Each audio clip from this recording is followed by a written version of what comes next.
송년 행사가 있었고요. 네. 이것이 끝나도 또 송년 행사 몇 개를 해야 되거든요. 네.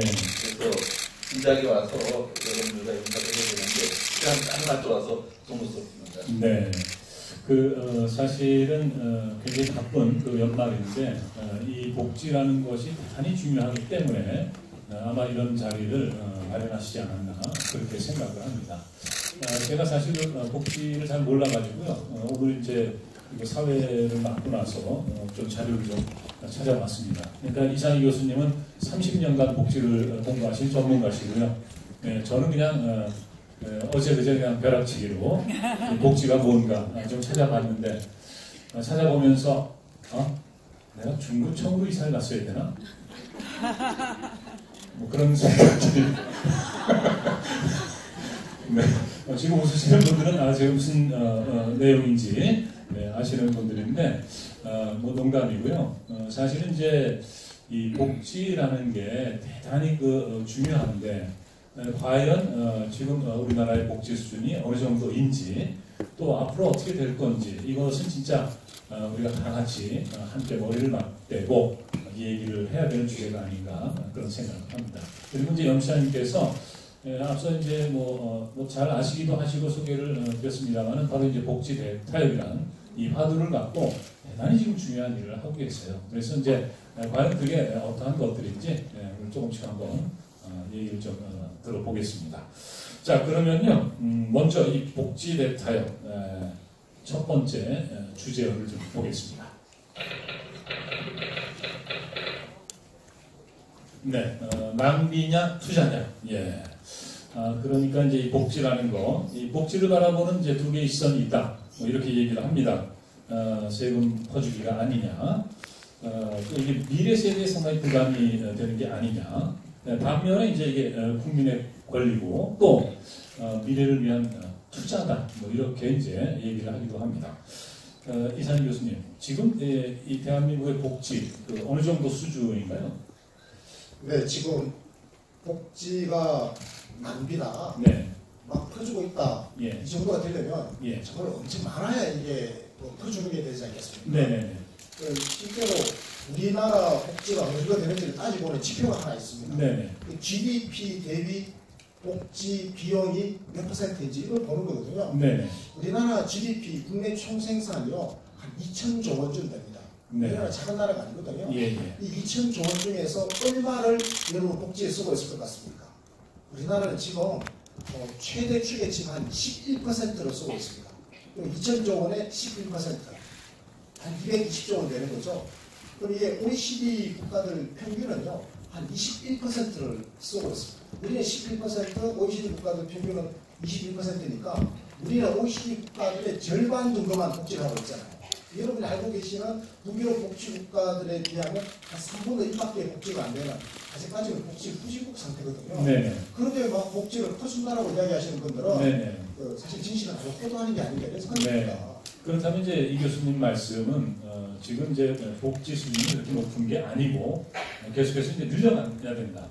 그렇죠. 이렇게 이해를 해도 되겠습니다. 맞습니다. 늘려가야 네. 되는데 네네. 한 가지 중요한 포인트는 비교를 쭉 해보면 다른 나라들하고 사실은 우리나라가 최근 한 20년 사이에 특히 김대중 정부 이후로 지금까지 복지의 이게 증가 속도 있죠. 복지가 커지는 속도가 굉장히 빠릅니다. 이게 네. 명확한 사실이에요. 네. 그렇기 때문에 앞으로 더 가파르게 확충될 텐데 네네. 그럼 결과적으로 이렇게 늘어나는 그 복지를 어떻게 하면 지속 가능하도록 하는 거가 우리 시대의 시험은 과제 아니겠습니까? 네네. 우리만 누리고 우리 후배 세대들에게 단절되면 안 되니까요.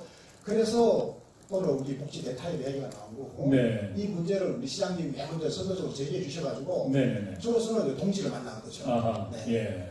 그런데 이제 이 복지, 이게 이제 증세 없는 복지라는 것은 있을 수가 없다. 뭐 이렇게들 많이 하시고요. 대개 이제 또 내년에 뭐 총선도 앞두고 있습니다만은 이 정치인들이 제일 좀 꺼리는 얘기가 바로 이제 이 세금 문제, 증세 이런 거 아니겠습니까? 그런데 예를 들어서 복지를 늘려야 된다. 그렇기 때문에 어쩔 수 없이 이게 예산이 들어가야 된다. 거기에 필요한 재원은 역시 이제 뭐 세수를 늘려야 된다. 뭐 이런 얘기가 나올 수도 있을 것 같은데, 그럼 시장님 어떻게 이 문제? 예, 사실은 복지가 확대돼야 되는 것이 우리가 복지국가로 가는데 이제 꼭 앞으로도 해가야 될 일이잖아요. 네. 그런데 국민들은 증세 없는 복지를 또 원하세요. 네. 그러니까 다른 말로 하면 도둑식도라고 할 수 있습니다.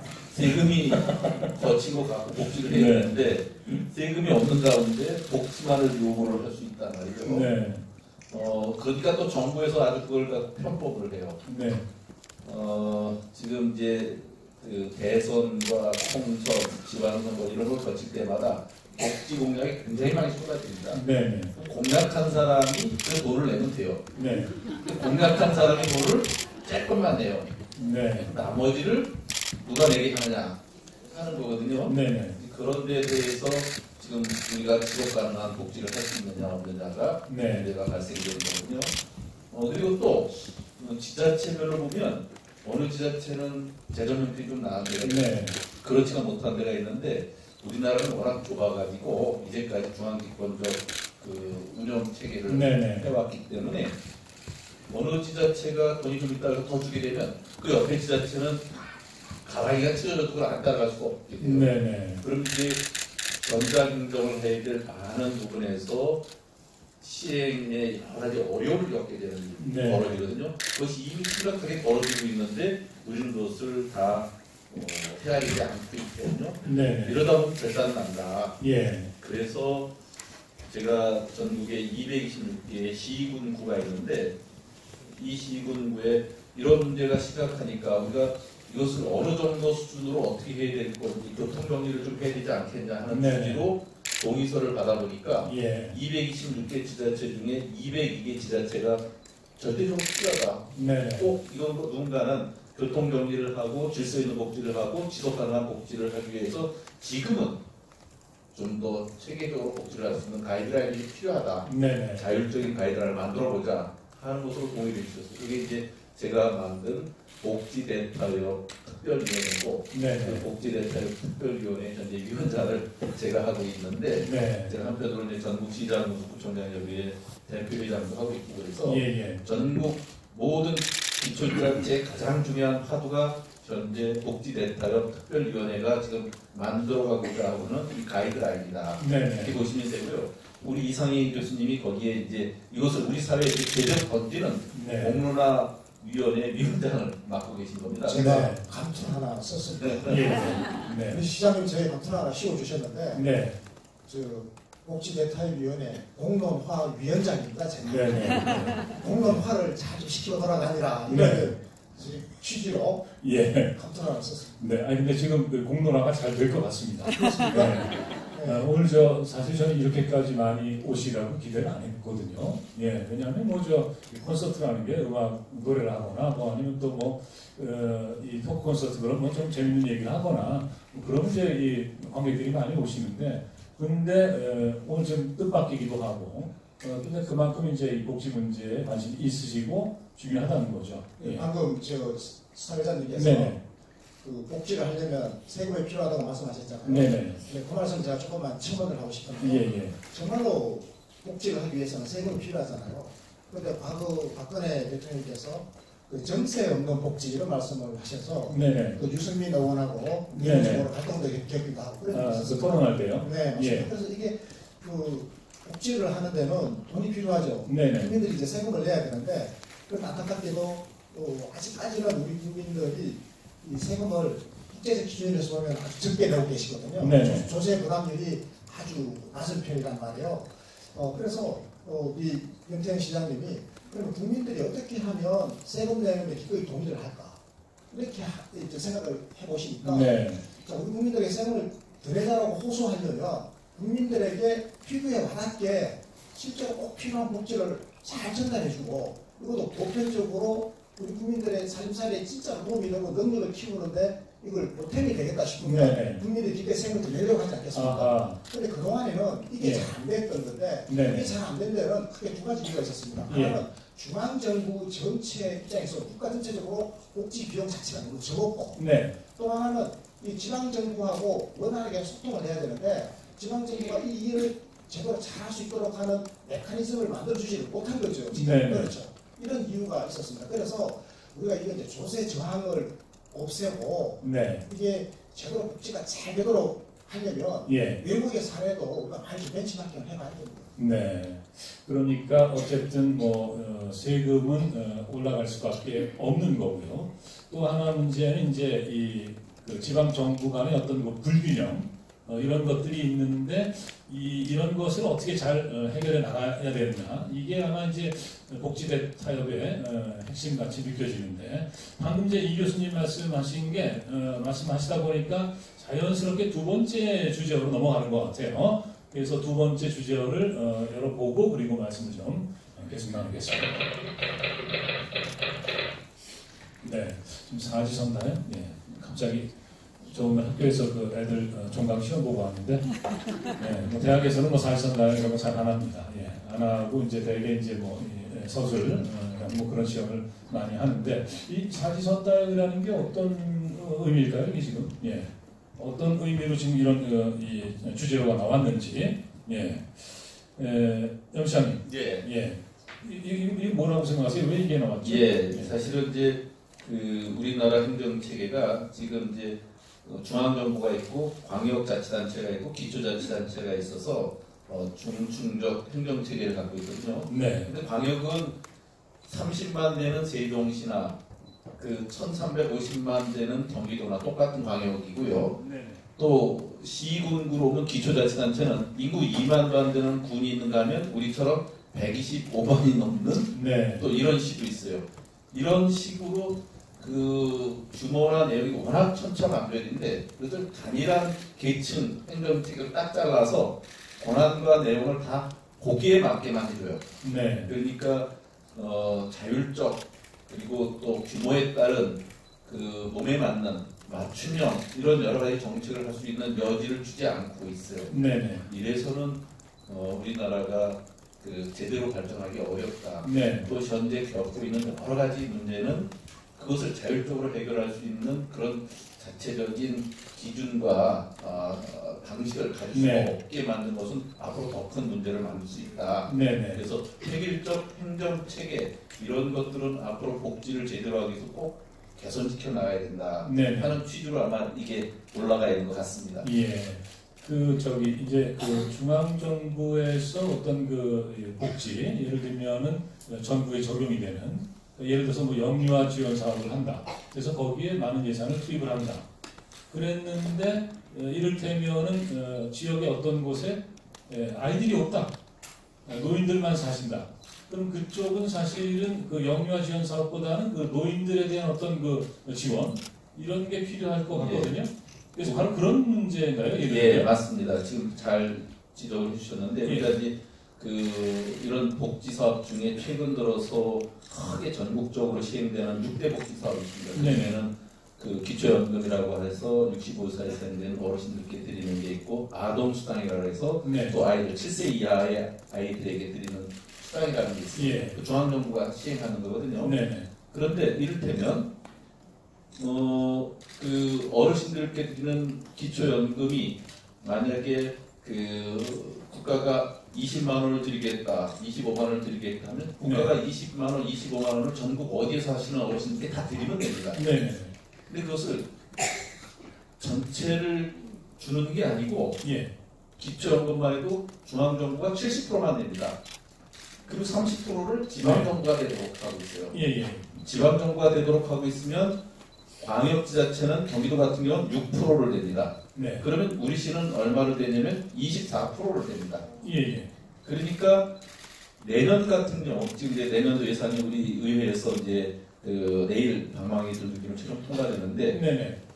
우리는 의사결정하는데 한 번도 참여해 본 적이 없는데 중앙정부가 하루아침에 이제 기초연금이라 복지화폐하기 위해서 이런 중요한 정책을 하죠. 아주 좋은 정책이죠. 네. 할만하죠. 하면 중앙정부가 결정했으니까 중앙정부가 돈을 주면 되는데 네.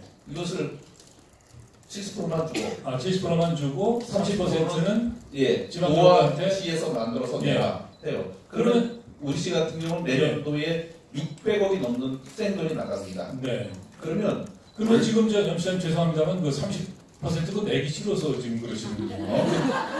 낼 수 있는 돈만 있으면 내면 좋죠, 우리도. 아 그래요? 예. 근데 전국의 지자체들의 그 재정 자립도가 시군부의 재정 자립도가 25% 안팎입니다.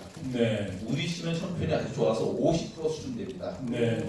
그런데 그 중에서 우리가 3조가 내년도 예산 정도 됩니다. 네. 3조 중에 실질적으로 다 정액 규모에 써야 돼요. 도로 유지관리비, 공무원 월급, 또 복지시설, 네. 또 여러 가지 유지비 돈을 다 쪼개놓고 나면 실제로 우리가 가용자원이라고 하는 예. 이 사업은 꼭 필요하니까 우리는 이 사업은 우리 재량껏 꼭 한번 해봅시다 해서 할 수 있는 돈이라는 게 이제까지 1,000억 안팎이에요. 네. 3조 중에서 1,000억 안팎인데 네. 하루아침에 기초연금이라는 게 생기면서 네. 우리 씨가 600억의 돈을 내게 되니까 예. 실제로 쓸 수 있는 돈이 확 줄죠. 그러네요. 1,000억에서 600억 예. 쓰면은 400억밖에 안 남네요. 그렇죠. 근데 예. 그런 예산이 지금 아까 그 보편적 복지로 중앙정부가 최근에 했는 6대 복지만 해도 우리 씨가 써야 되는 게 1,000억이 넘습니다. 네. 그러니까 실제로 각 지역에서 우리 지역은 아이들이 많고 우리 지역은 다문화 가정이 많고 우리 지역은 다문화 그 다자녀 가구가 많고 이런 네. 식의 특색 있는 우리 사업을 할 돈이 아예 원천적으로 사라지죠. 네.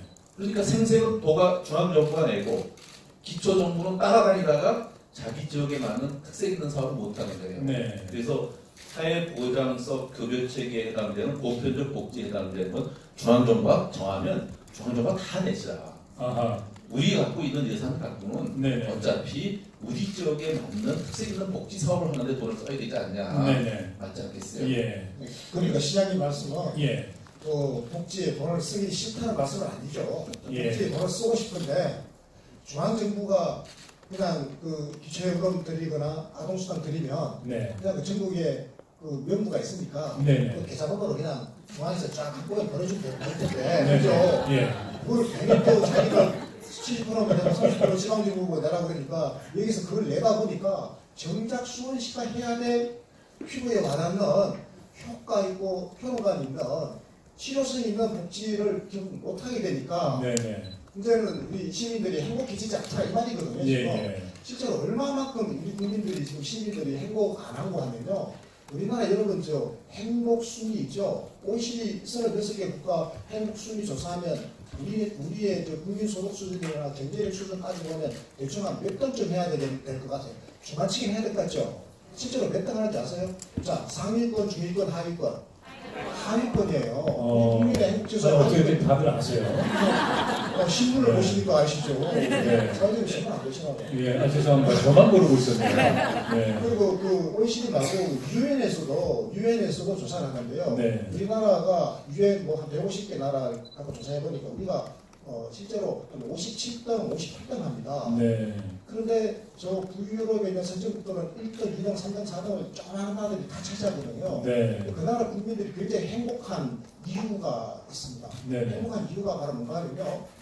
기본적으로 복지라고 하는 것이 예. 복지라고 하는 것이 중앙정부와 지방정부의 협력적 노력으로 네. 주민들에게 피부에 와닿게 전달되는 거예요. 아하. 시장님 그걸 하고 싶으시는 거잖아요. 네. 피부 와닿게 전달되는데 이 전달되는 것이 그냥 가난한 사람만 선별해가지고 그 사람들에게만 복지를 주는 이런 선별적 복지에만 포함되는 게 아니고 네. 국민 모두에게 복지가 가는 거예요. 그러니까 세금을 내는 사람들이 세금 내는 것을 싫어해야 될 이유가 없잖아요. 내가 낸 세금이 내게 다 돌아온다라고 하면 100% 믿음이 있으니까 세금을 그거 내는 거죠. 네. 그런데 우리나라는 어떤가 하면요. 우리나라는 중산층들이 과거에는 세금 내는 걸 되게 싫어했습니다. 왜냐하면 세금을 내가야 어차피 이 돈은 아주 가난한 선별적 복지 수혜 대상자들에게만 가니까 네. 기존에 내고 있는 거는 좋다 해야 돼요. 그런데 앞으로 복지를 확충하기 위해서 세금을 더 내라고 그러면 그건 싫어하는 거죠. 이게 조세 저항 아니겠습니까? 네네. 그래서 우리 중산층들이 조세 저항을 안 가지는 세상을 만들려고 하면 네. 또 우리 연평 시장님 같은 분들이 꿈꾸는 네. 그야말로 보편적 복지와 그리고 지역의 현장에 잘 맞는 필요가 닿는 복지 이런 것들이 보편적으로 사람을 투자하는 방식으로 네네. 현장감 있게 전달이 제대로 잘 되어져야 아하. 이게 효능감이 높아진다는 거예요. 네. 그러면 이제 방금 전에 이제 그 북유럽 선진 이 복지 국가들 말씀을 해주셨는데 거기는 이 조화롭게 잘 이루어지고 있다. 그렇습니다. 예, 중앙과 어떤 지방의 이 복지 정책 같은 것이. 그렇습니다. 지방, 그 중앙정부는 기본적으로 법을 만들어요. 네네. 그 법을 가지고 규율을 하고 지방정부에게 자율성을 줍니다. 그 네. 대신에 책임을 묻죠. 예. 그리고 돈도 줍니다. 예. 근데 이제 그렇다면 이제 우리는 그게 지금 잘 안 되고 있는 그런 상황이다. 네, 그거 잘 안 되고 있는 걸 우리 네. 시장님께 한 번도 여쭤보죠. 뭐가 진짜로 안 되는지.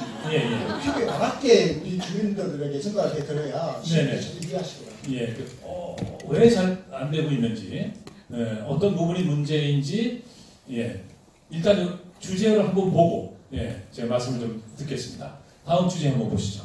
예. 네, 자장면이 나왔어요. 예, 주제어가. 예. 사실 이 자장면, 이 짜장면, 이게 아주 대단히 심각한 논쟁이었습니다. 예, 제가 그 한복판에 서 있었고, 이것 때문에 사실 제가 연예인으로서 인기가 폭락을 했죠. 예, 폭락했습니다. 이게 왜 그러냐 하면, 이게 이제 언어 규범적으로도 자장면이 맞고, 역사적으로도 자장면이 맞습니다. 그런데 이게 이제 우리나라 사람들이 되게 센 발음 이걸 좋아해요. 예, 그러다 보니까 이게 어느 때부터인가 이게 짜장면이 된 건데, 그래서 제가 책을 하나 쓰면서 좀 뭐랄까 외람되게 이제 그 부분을 좀 이렇게 지적을 하고 얘기를 한 건데, 아무튼 그것 때문에 이제 연예인으로서 인기는 이제 폭락을 하고, 예, 뭐 이런 상황이 됐는데, 그래서 저는 이 얘기하는 건 좀 지금은 이제 둘 다 복수표준어가 됐습니다만은, 근데 이것도 엄청난 뭐랄까 이 논쟁과 어떤 갈등의 뭐 그런 문제였거든요. 근데 이 복지하고 관련해서는 영 시장님께서 뭐 강의를 또 많이 다니시는데 그때마다 뭐 자장면 얘기를 하신다고 해요. 예. 예, 그래서 어떤 건지 좀. 제가 자장면 얘기를 해서 아픈 네. 기억을 투축해 해서 미안해요. 네. 제가 보통 우리가 흔히 짜장면 시키신 분 보통 이렇게 얘기하잖아요. 그렇죠. 근데 우리 사회가 지금 복지 전달 체계가 짜장면을 시킨 사람이 돈을 내지 않고 배달자가 그 짜장면 값의 일부를 내게 한다는데 문제가 있다는 거거든요. 아, 그래? 예, 지금 제가 좀 전에 얘기 드렸듯이 아니 요즘에 실제 자장면 시키면은 예. 그 배달비까지 추가해서 받아가는. 그렇죠. 근데 예. 요즘은 이상하게 짜장면을 배달하는 사람이 짜장면 값의 일부를 내야 되는 게 지금 복지 전달 체계예요. 어허. 이를테면 좀 전에 제가 얘기했던 기초연금을 중앙정부가 결정했으면 중앙정부가 주면 되는데 네. 그걸 전달은 누가 하냐면 기초정부가 하지 않습니까? 기초지자체가. 예. 기초지자체가 그 자장면을 전달을 해주면 배달값을 받기는커녕 네네. 물건값을 내게 되는 거예요. 지금 아까 얘기했듯이 30%를 우리가 내는 거잖아요. 네네네. 우리 아동수당은 20%를 냅니다. 이런 식으로 각각 시킨 사람이 돈을 내는 게 아니고 배달자가 20% 30%씩 내게 하는 것이 전제 복지 전달 체계예요. 네네. 그러니까 자기의 특색이 있는 우리 지역 같은 경우는 다문화 가정이 전국에서 두 번째 많은 도시입니다. 안산 다음으로 제일 많은 도시고 자문도 통계로 다음으로 잡아야 세 번째 많은 도시라 5, 6만 이상의 다문화 가정이 있으면 네. 그 다문화 가정에게 맞추는 정책을 우리 같은 경우 써야 되고 또 다문화 가정이 거의 없는 동네도 있고 그러니까 네. 각 지자체별로 특색 있는 복지를 하기 위한 최소의 자기 예산이 있어야 되는데 네. 이것이 배달자가 돈을 내다가 보니까 재정이 파탄 나 있는 거예요. 어허. 근데 우리 시는 전체를 보면 전체 예산의 한 40%가 사회복지비입니다. 근데 40% 사회복지비 중에 10% 정도가 우리가 자체 사업을 하는 거고요. 네. 90% 해당되는 40%에 90%에 해당되는 전체 예산으로 하면 36% 정도가 중앙이나 도가 하는 사업에 쫓아가는 돈 내다가 그냥 사업이 이루어지는 거예요. 네네네. 그러니까 예산이 정말 우리 뜻에 맞게 쓰이는 게 아니고 예. 왜곡되거나 쫓아가면서 배달자가 물건값을 내는 체계가 되어 있죠. 네. 우리 시는 전체 예산의 40%가 사회복지비인 반면에 구청단위, 이를테면 부산구청 같은 경우 70% 이상이 복지비예요. 그러면 70% 이상의 복지비라는 건 거기 지자체는 자기 공무원 월급을 다 못 줍니다. 예산을 쓸 수가 없습니다. 네. 그 지금 자기들 아무것도 잘못하거나 한 게 없는데 네. 물건 시킨 걸 배달만 하다가 네. 거기에 자기 돈을 얹어줘야 되는 것 때문에 예산이 완전히 왜곡되어 있는 거예요. 예. 선심은 다른 소리가 쓰고 네. 배달하는 사람이 돈을 이렇게 내는 체계가 계속 가서는 지속 가능하지 못하다. 네네. 질서 있는 복지가 절대 될 수 없다. 그 부산부총장이 대통령한테 편지를 썼어요.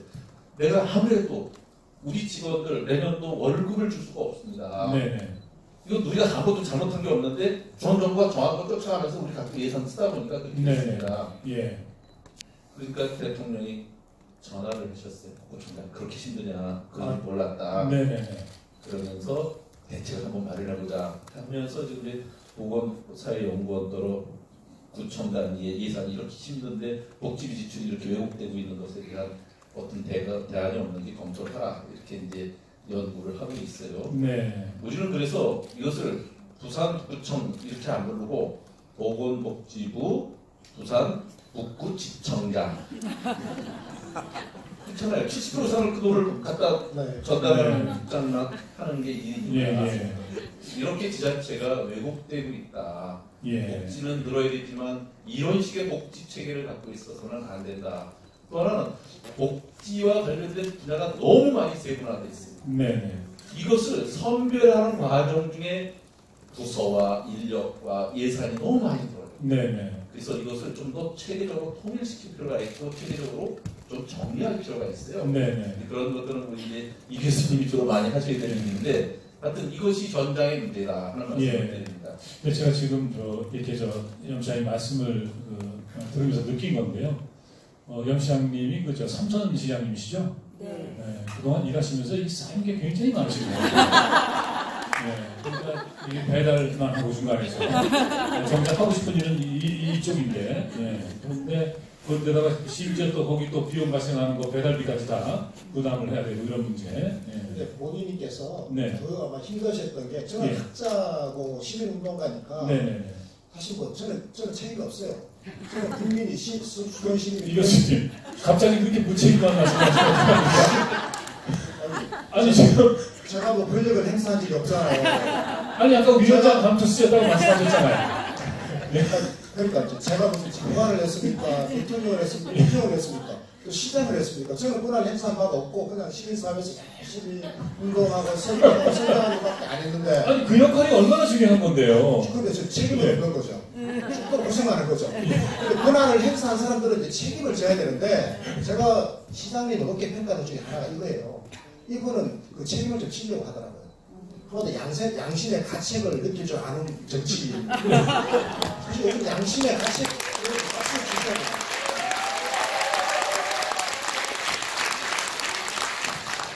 진짜 제가 진행자님 이 말씀 드리고 싶어서 그래요. 네네. 한 2년 전에요. 예. IMF 총재 지내셨던 예. 크리스틴 라가르드라고 하는 IMF 총재, IMF 국제통화기금 총재가 네. 우리나라에 오셨는데 그분이 하신 말씀이요 충격이었습니다. 그 신문에 엄청 많이 났습니다. 대한민국은 집단 자살 사회 이렇게 이야기했습니다. 우리 대한민국을요 네. 국제통화기금 총재가 와가지고 당신네 나라는 집단 자살 사회예요 이렇게 이야기한 거예요. 왜 집단 자살입니까? 그거 보니까 진짜로 집단 자살하고 있는 게 태어나야 될 아이들이 매년 5만 명에서 3만 명씩 계속 줄어드는 거예요. 태어나야 될 애들이 5만 명, 3만 명씩 안 태어나는 거는 집단적으로 자살하는 거 맞죠? 예. 자살하는 거 맞잖아요.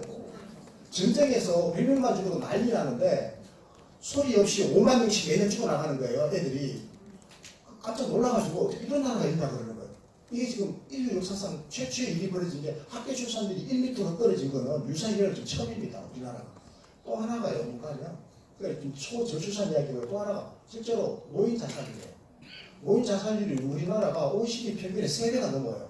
프랑스 할아버지 한 명 자살할 때 우리나라 할아버지 3명, 4명 자살하는 거예요.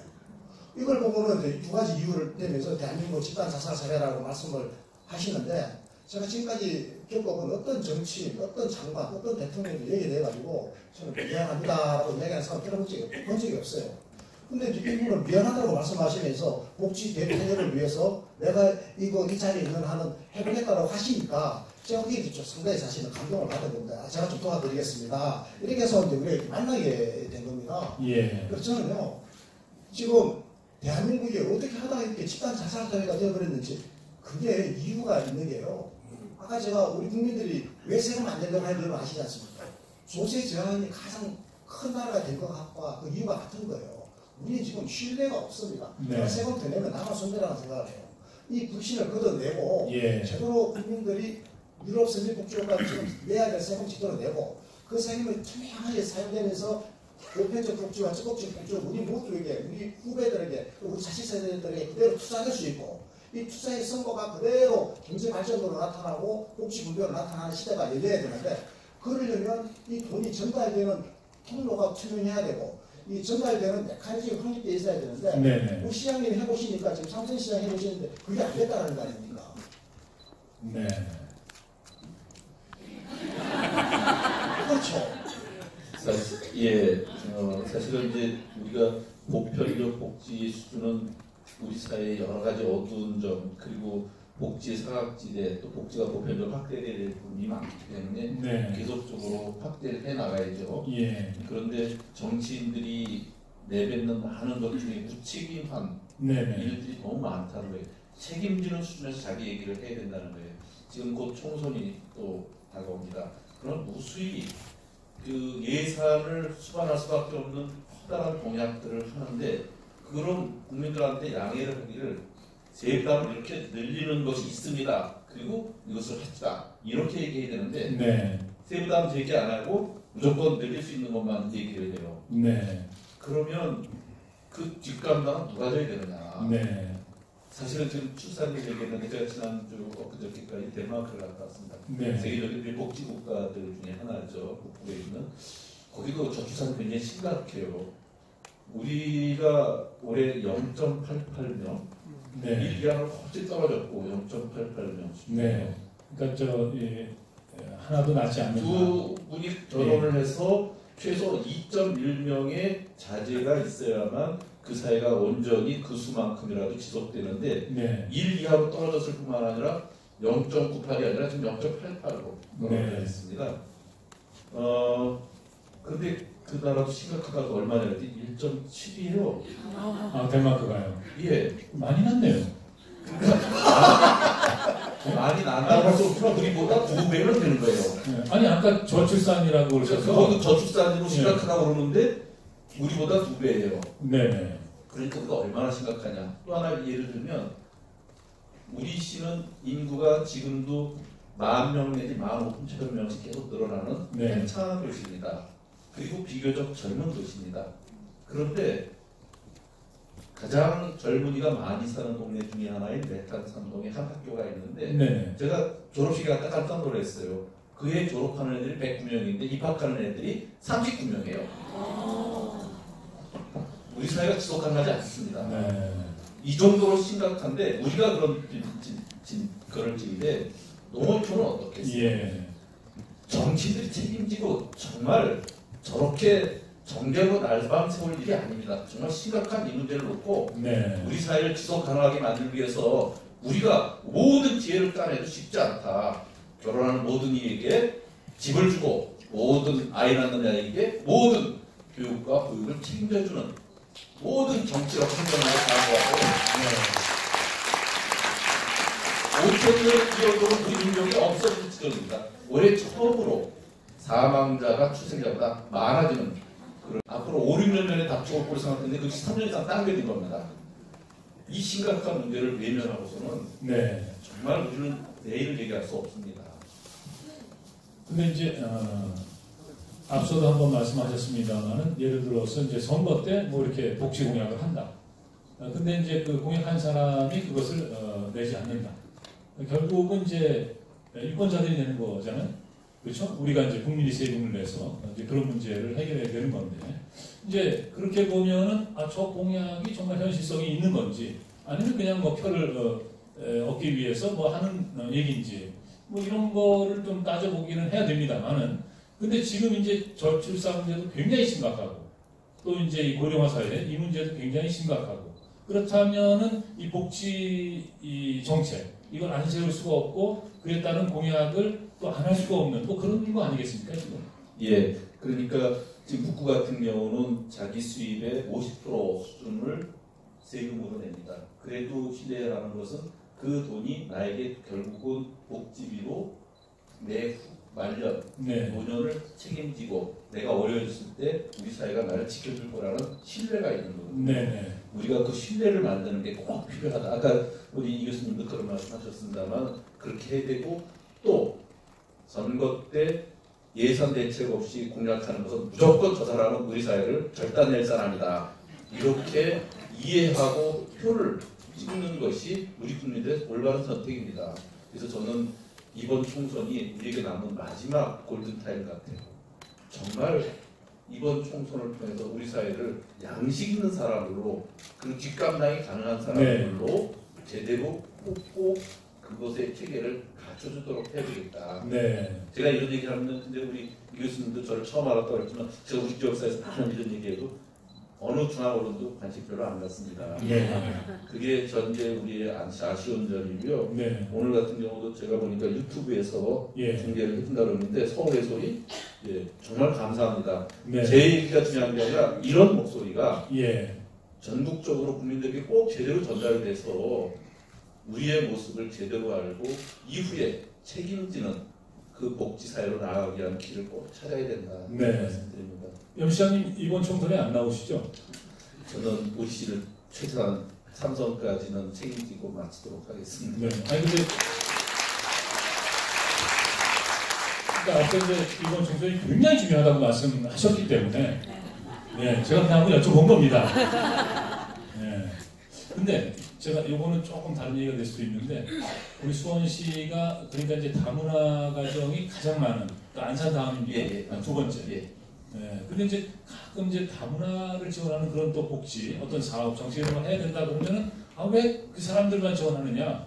어? 우리가 더 우선이지 않느냐? 뭐 이런 얘기 많이 하는데 거기에 대해서 실제로 예. 우리 지역에 지금 우리 인구의 한 4% 수준이 다문화 가정입니다. 예. 그러니까 5만 명 좀 넘는 수준인데요.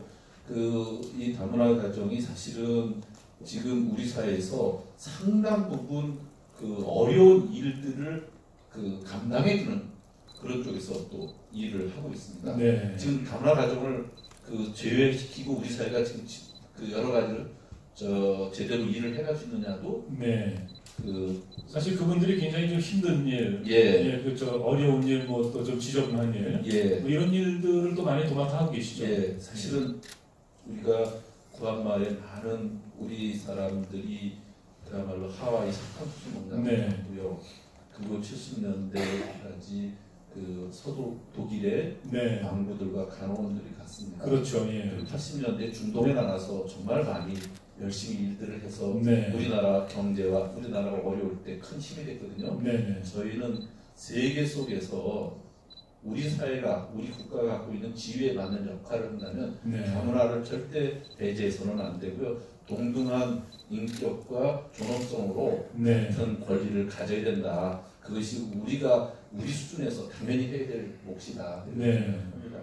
예, 저도 사실 뭐 개인적으로요, 이 다문화, 저한테 이제 이 한국어를 배우는 다문화 여성들도 있습니다. 예, 그래서 뭐 가까이 생활을 하고 있는데, 이분들을 정말 참, 우리가 따뜻하게 잘 이렇게 뭐랄까요, 안내하고 보살펴야 되지 않나, 뭐 그런 생각을 늘 하거든요. 예, 그래서 그런 점에서 이 부분은, 예, 우리가 정말 따뜻한 한국인이 됐으면 좋겠다. 이렇게 제 개인적인 소견을 좀 감히 말씀을 드립니다. 자, 그러면은 다음 주제 한번 열어보겠습니다. 네, 깔고 또 깔고인데요. 이건 또 무슨 얘기일까요? 네, 혹시 짐작이 되시나요? 네, 뭘 깔았다는 얘기일까요? 네? 아, 보도블록. 길을 깔고. 네, 작년에 깔았는데 그 위에 또 깔고. 아, 그런 겁니까? 예. 글쎄요, 과연? 그런 얘기. 그 얘기 나올 때 예. 뭐 잠깐 얘기를 하면요. 예. 뭐 그거로 보여질지는 조만간 발표되겠지만 깔고 해서 제가 한 가지 정확한 팩트를 말씀드리면 네네. 한국 사회가 보도블록을 연말이면 뒤집어서 또 깔고 까는 일을 하면 안 되죠. 국가는 그렇게 하게끔 지금 유도를 하고 있는 겁니다. 아하. 왜 그런지 아세요? 전국에 226개 기초지자체 중에 네. 시군구 중에 불교부 단체라 해서 자기 돈 갖고 자기 사업을 하는 불교부 단체가 딱 네. 4군데였습니다.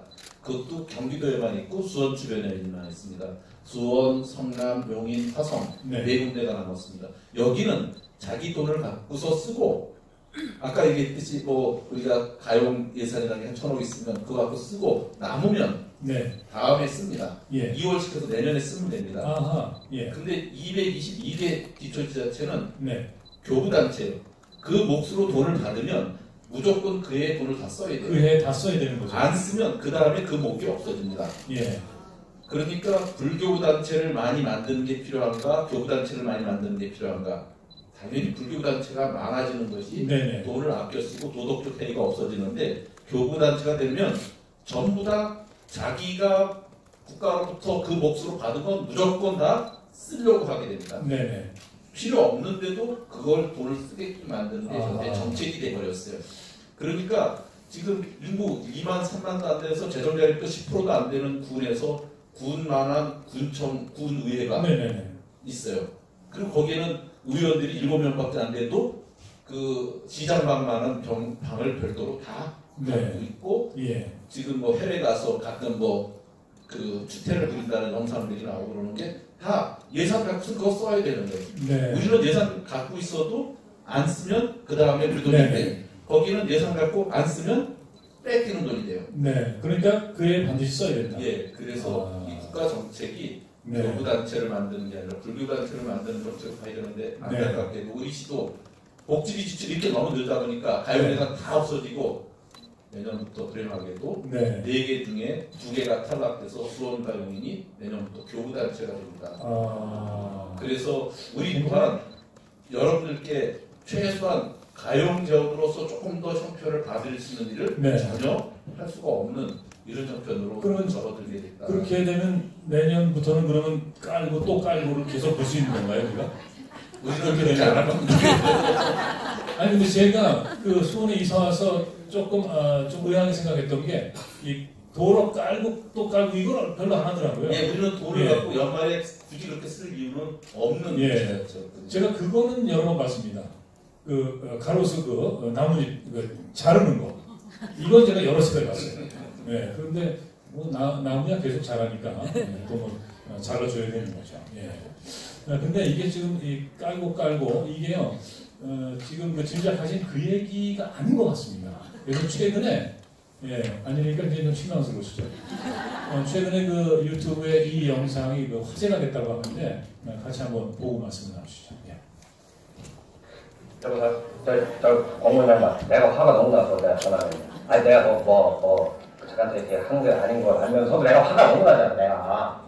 아니 나라에서 하는 건데 왜 이러는 거야? 왜 이러는 거야? 그럼 뭐 서른날 때는 뭐 떼려가는데 인터넷 때는 빨아달래가지고 PC방까지 가가지고 사이트에 접속했는데 너무 복잡해. 너무 복잡해. 내가 몇 시간을 내가 쫓아서 해야지 내가 전화하는 건데 내가. 그리고 내가 사이트 가가지고 내가 뭐 다운 받으려고 클릭을 했어. 그랬더니 뭐 액티브엑스 깔고 뭐 키보드 뭐 깔고 보안소송 깔고 뭐 깔고 왜 이렇게 하는 거야? 그걸 다 깔고 들어가서 무슨 생각을 모르는 해야 되네. 많이 오니까 가입하기 위해 그랬더니 또뭐 액티브엑스 깔고 뭐 이렇게 깔라는 거 많은 거야.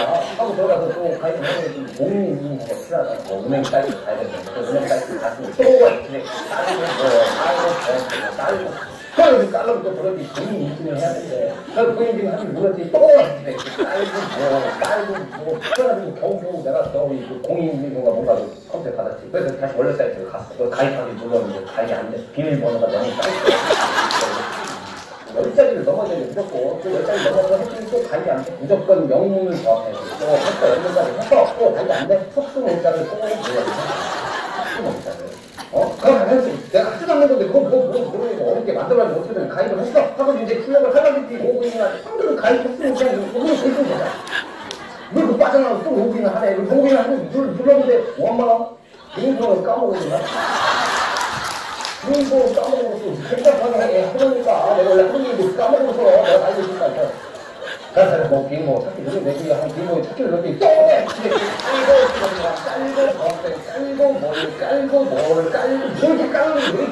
이렇게 깔는 거야. 내가 학창시절에 누구하고 안 깔아본 거야. 이렇게 깔았어. 깔기는 가만히 비행모 찾기로 다 깔았어. 딱 깔았더니 핸드폰으로 뭐 인증번호를 보내준대. 와 엄마 핸드폰 집에 두고 왔네. 핸드폰 집에 두고 왔다고 핸드폰을 너무 급하게 나오느라 내가 핸드폰을 여기 핸드폰을 가는데 또 3분 만에 가는데 3분 왜 이렇게 급해? 내가 3분 만에 입력하려고 내가 잠깐 깨워가지고 핸드폰을 가져가지고 PC방으로 갔어. 몰라 내 자리에 누가 앉아있어. PC방 시간이 다 된 거지. 안 되는 거야, 누가. 북한에서 또 옆자리 가가지고 그 딸이 좀 같이 그렇게 이거 시작한 거야. 아, 집에 그거 아니고, 공지 그런 거 없잖아. 그 컴퓨터 있잖아, 그 컴퓨터 있으니까 컴퓨터에서 들어가야 돼. 그러면 또 이렇게 깔고 본인 움직임 하고 뭘 이렇게 참고 본인 움직임 내가 난데 내가 그렇게 들어가는 거야. 본인 움직임 그거만 해. 뭘 설치를 해야 돼. 내가 설치를 해? 아, 그러면 내가 뭐 말도 안 그만하게 얘기해봐야 안 돼.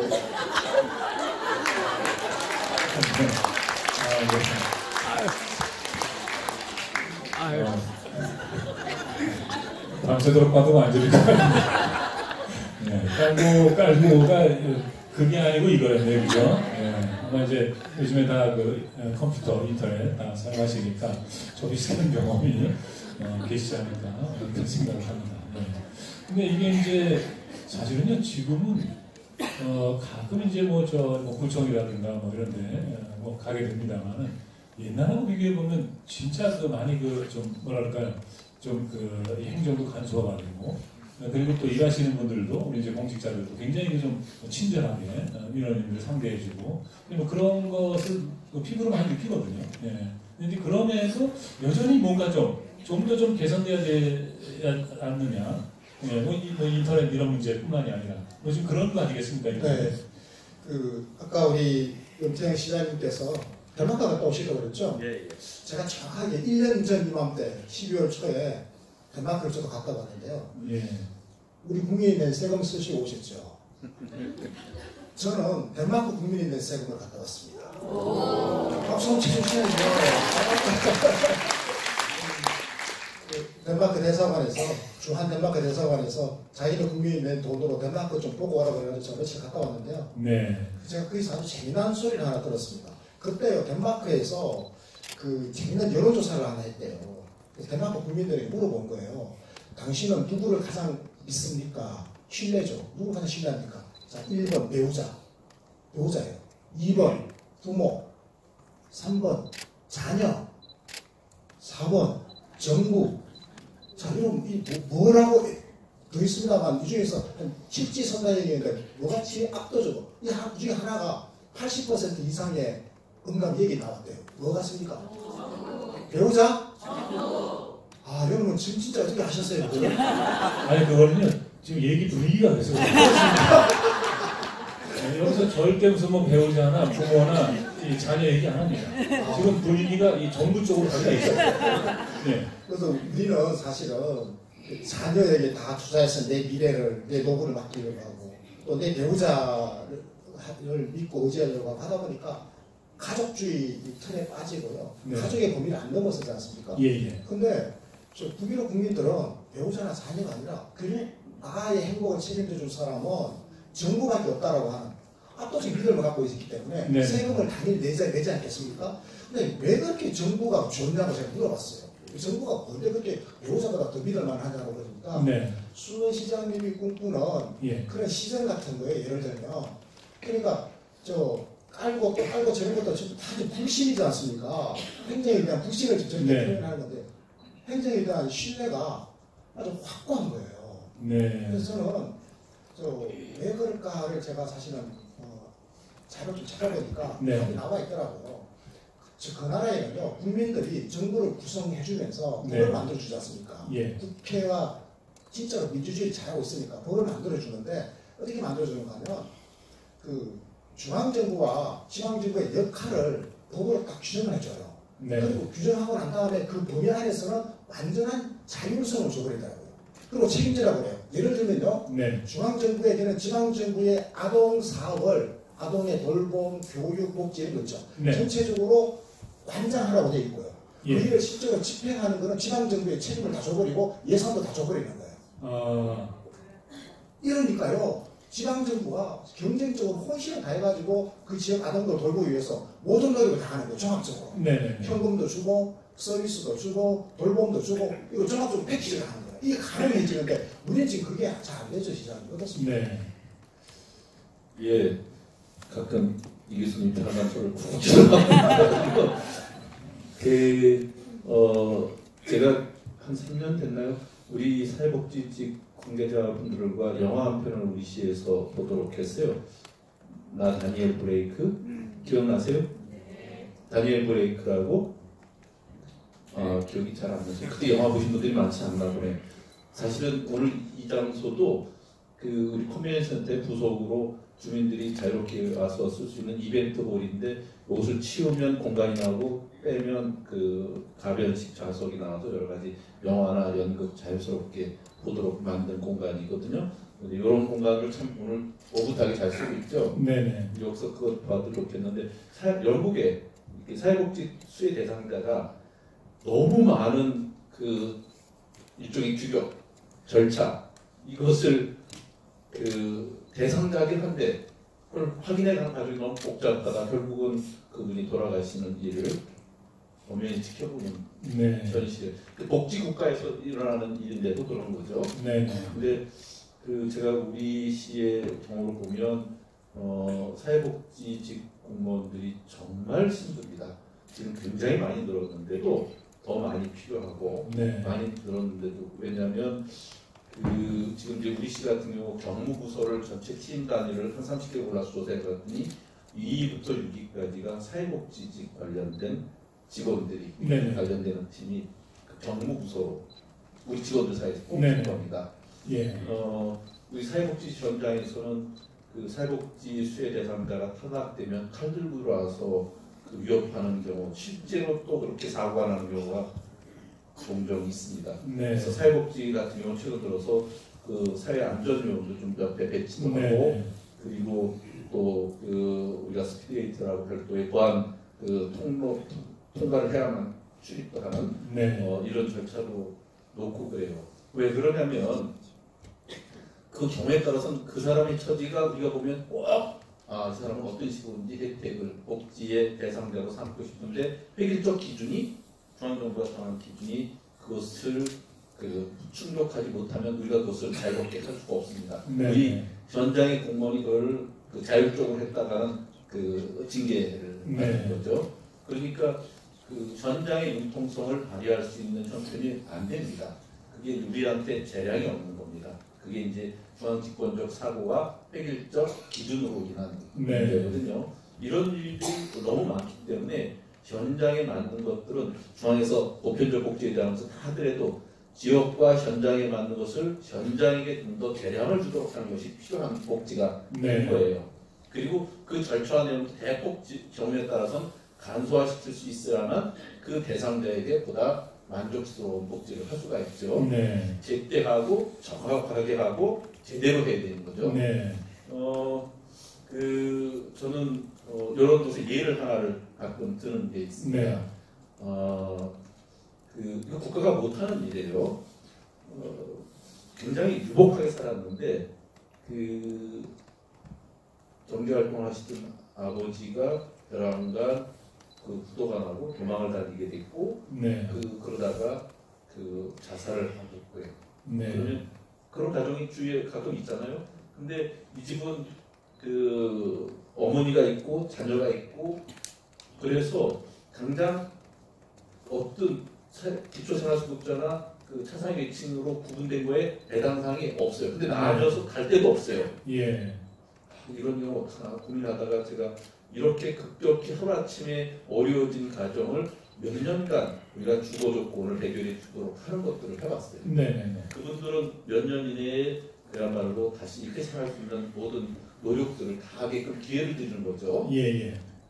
그런데 중앙이 획일적 기준을 못하는 것을 우리 시가 할 수 있는 일이에요. 네. 또 하나는 저출산을 이렇게 심각해서 다자녀 가구들이 얼만큼 되는지 우리가 전체 조사를 해봤더니 네네. 다자녀 가구 중에 그 3년 전에 조사할 때 우리 시 전체 125만 중에 8명의 자녀가 있는 집이 하나고 7명의 자녀가 있는 집이 3집이었어요. 네. 그다음에 6집 이렇게 있는데 7명의 자녀 중에 3집 중에 2집이 사는 형편이 네네. 어떻게 나는 겁니까? 500만 원 보증금에 30만 원 월세인데 반지하에 7, 8평에 방 2개에 거실건 부엌으로 그야말로 곰팡이가 거기 다 쓸고 있고 네. 근데 그 가정은 정말 가족끼리는 행복하게 지내요. 그 아이들이 꼬마인데 네. 8명에 7명 자녀고 그러다 보니까 그 아버지는 뭐 자동차 경정비 하는 데 있고 엄마는 네. 아이를 돌보고 그 차상이나 기초생활수급도 해가면 안 돼. 애들이 그렇게 많다 보니까 봉고버스 같은 네. 그런 차를 갖고 있고 정말 가슴 아팠었어요. 예. 아이 한둘 낳고도 그 교육비 감당 못한다고 맞벌이 부부하면서 정말 힘들어하는 경우가 많은데 그렇죠. 제대로 예. 되겠어요. 그래서 이건 인권의 문제고 이건 우리가 해결해야겠다 싶어서 다자녀 가정인 경우에 적어도 20년 동안은 우리 시가 그 연립주택이나 아파트에 적어도 한 3, 4평 되는 거에 방 3개는 최소한 만들고 네. 리모델링해서 여기서 사시도록 해서 그 가장 가까운 데 학교를 다니게 하고 네. 그리고 그 주변에서 그 아이들이 교육과 교육에 대해서 책임지는 공동체를 네. 만들자 해서 그렇게 휴먼 주택 사업이라고 해서 지금 6자녀 이상의 무주택자까지는 다 옮겨드려 있어요. 예. 이런 것이 지역에서 할 수 있는 획일적 기준으로 할 수 없는 것들을 우리 시가 할 수 있는데 네. 그런 일을 하는 것이 아주 소중한데 아까 얘기했듯이 네. 중앙정부나 그 이상에서 결정적으로 네. 쫓아가다가 물건 카페에다가 예. 거덜나서 이런 일을 더 네. 못하게 되는 이런 경우를 처하게 된다는 거죠. 예.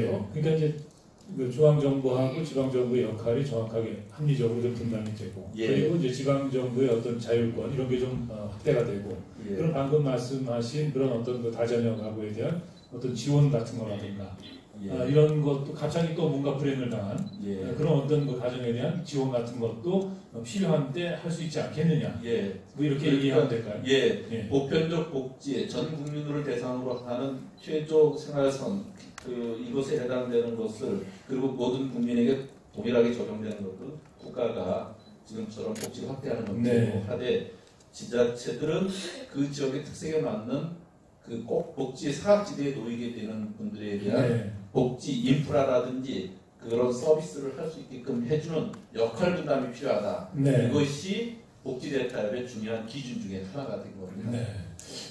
지금 이제 요 말씀을 듣기 전에 우리가 이제 그 깔고 또 깔고라는 그 짤막한 영상을 봤단 말이죠. 그래서 그러면 이 아까 같은 경우는 사실 그 동영상의 그 내용은 이제 우리가 이 시민들이 겪는 어떤 그 불편함이랄까요? 왜 행정이 간소화되지 않느냐? 또 좀 더 내가 난데 뭘 이렇게 여러 가지 그 서류 갖고 뭔가 여러 가지 장치를 갖고 이게 증명을 해야 되느냐? 이게 불편하지 않느냐? 뭐 이런 거였거든요. 근데 예를 들면 그런 문제 해결도 이런 어떤 그 중앙 정부와 지방 정부가 아주 그 조화롭게 그 역할을 분담해서 이게 해결할 수 있는 건가요?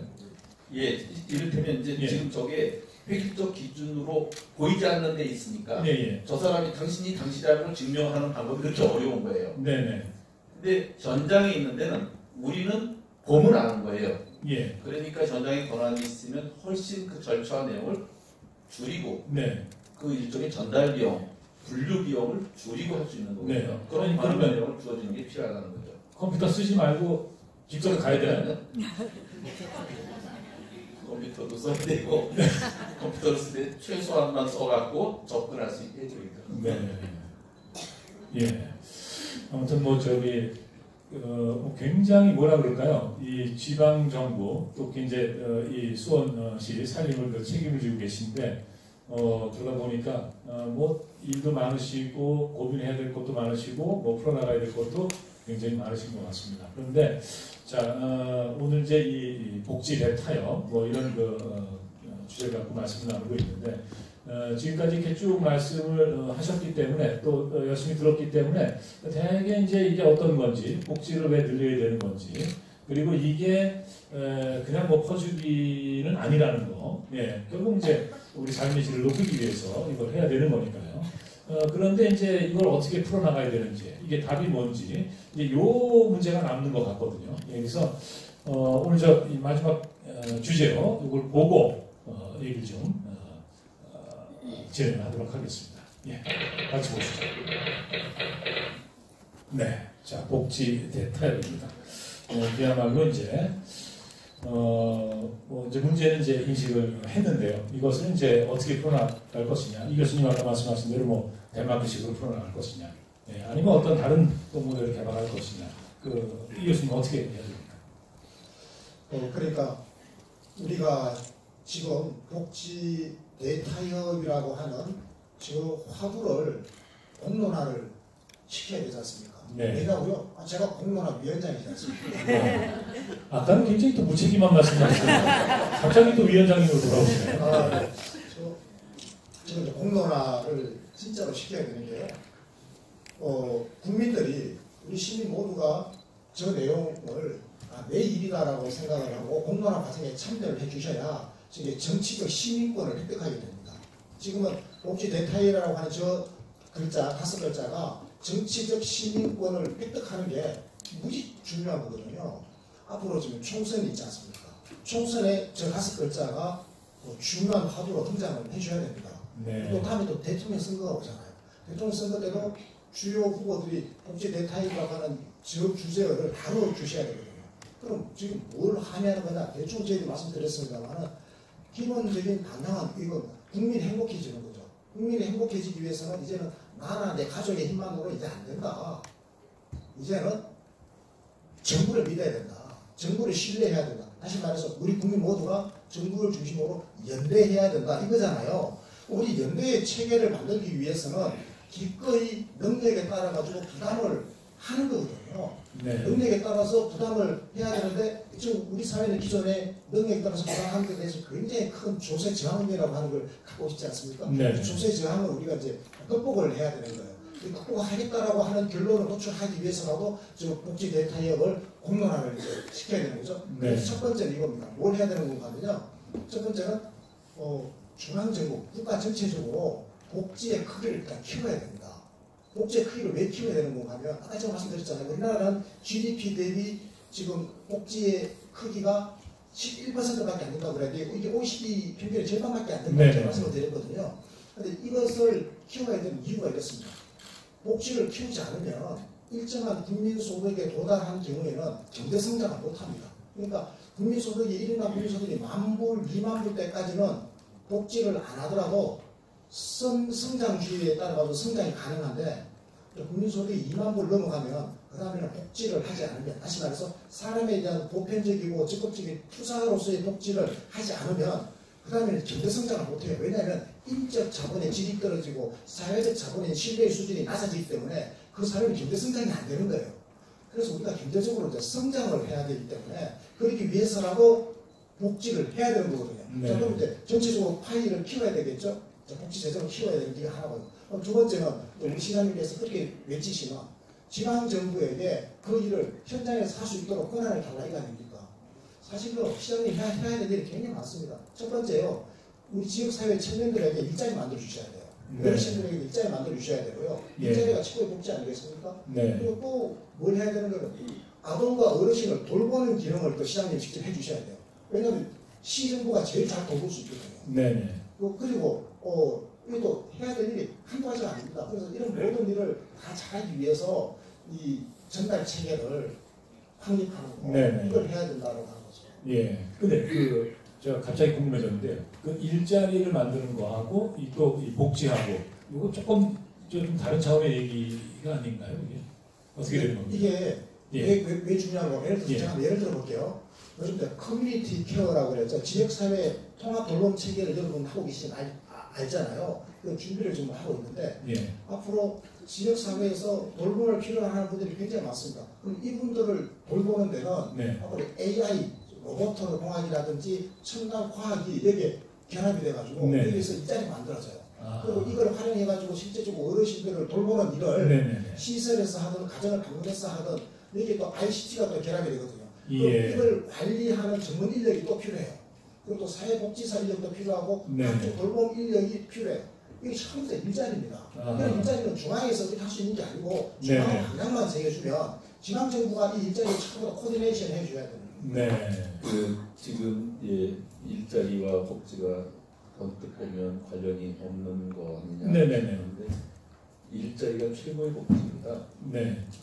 일자리가 있는 가정은 많은 부분이 해결이 됩니다. 네. 특히 이제 어르신의 경우에는 우리가 이제 어르신 일자리를 만들어 주는데 어르신 일자리라는 것이 우리가 예산을 그 연간 한 5, 60억 써서 한 4, 5천 분 이렇게 어르신들이면 전체 어르신의 뭐 한 3% 안팎이 됐거든요. 네네. 그 일자리 구하고요. 그러니까 워낙 적은 거예요. 그만큼을 돈을 만들기도 쉽지 않지만 그만큼을 들이면 어르신들 한 달에 10만 원, 20만 원 이 일자리 돈을 받아가면요. 네. 그분은 건강도 좋아지고요. 일자리에 대한 삶의 보람도 느끼고 복지질이 달라지는 거예요. 네. 사회가 써야 될 그 일종의 다른 그 국가가 써야 될 의료비를 포함한 그 간접 비용이 상당 부분을 줄일 수가 있거든요. 그러니까 네. 일자리를 통해서 삶의 질을 높이면 복지 수준을 바꿀 수가 있는 거라 저는 그것이 우리에게 주어지는 또 다른 일자리로 복지를 연결시키는 일은 네. 지자체가 할 수 있는 일이거든요. 그걸 할 수 있는 가용 재원이 우리에게 꼭 필요한 거지. 네. 지자체는 그런 일을 할 수가 있어요. 네. 그 아이 돌보는 거 있지 않습니까? 예. 옛날에 어떻습니까? 다들 집에서 아이를 직접 키웠잖아요. 요즘은 아이들 어린이집에 보내고 돌봄 서비스를 주니까 거기에 굉장히 많은 일자리가 이로 만들어진 거는 다 알고 계시지 않습니까? 이런 거죠. 복지라고 하는 것은, 돌봄이라고 하는 것은 결국 거대한 하나의 경제의 영역이라서요. 네. 요즘은 그래서 돌봄 경제라는 말을 우리가 지금 본격적으로 이제 도입하기 시작했고, 케어 이코노미죠. 돌봄 경제. 이 돌봄 경제의 주역이 앞으로 지방정부가 되어야 됩니다. 네. 예. 자, 그러면 이제 얘기를 좀, 이 결론을 좀 내야 될 것 같은데요. 이 복지 대타협. 예. 이제 이 교수님께서는 이것을 이제 공론화해야 된다. 예. 거기에 이제 우리 그 시민들이 적극적으로 참여를 해줘야 된다. 이렇게 말씀을 하셨는데, 실제 이제 연수장께서는 이제 지금 이 문제 그 대표 회장님이시지 않습니까? 예. 이제 어떻게 풀어나가실 건지. 예. 우리 사회가 복지 담론 첫 번째를 열었던 게 제가 2010년 시장이 처음 될 때였습니다. 그때 예. 사실은 무상으로 뭘 한다는 것에 대해서 깜짝 놀라고 국가에 이래도 되냐? 뭐 이런 생각을 들었는데 네. 사실은 의무 교육 속에서 그 안에서 먹는 식사는 당연히 그 정부가 해결해야 된다는 관점으로 중앙정부가 하는 게 아니라 기초자치단체의 주요 선거 공약이 됐습니다. 네. 그리고 저는 시장이 되고 나서 무상급식을 하게 됐습니다. 여러 지자체가 하는 가운데 일부 지자체가 하지 않는 데는 많은 공방을 받았지만 지금은 무상급식을 더 이상 하지 않는다, 한다 하는 것 논쟁되지도 않습니다. 네. 그 이후에 복지 영역이 굉장히 넓어졌습니다. 복지 담론 1라운드가 무상급식으로 촉발된 이 복지 논쟁이었어요. 네. 10년이 지났습니다. 네. 지금 시점에 복지 담론 2단계는 이 오늘 얘기하는 우리가 투기를 만들어서 하고 있는 네. 복지 대타협입니다. 예. 지금 우리 사회가 감당 가능한 재원이 어디까지냐, 그리고 어느 수준의 복지를 할 거냐, 그러면 복지를 더 충당하려면 우리가 세부 부담을 어디까지 할 것이냐, 이것을 이제는 더 이상 회피하지 말고 네. 우리 사회가 합의를 해내야 된다. 그리고 중앙정부가 더 적합하게 할 일은 중앙정부가 전적으로 부담하고 네. 지방정부가 더 잘할 수 있는 일은 지방정부가 담당하게 해서 네. 영역을 분명히 구분시키자.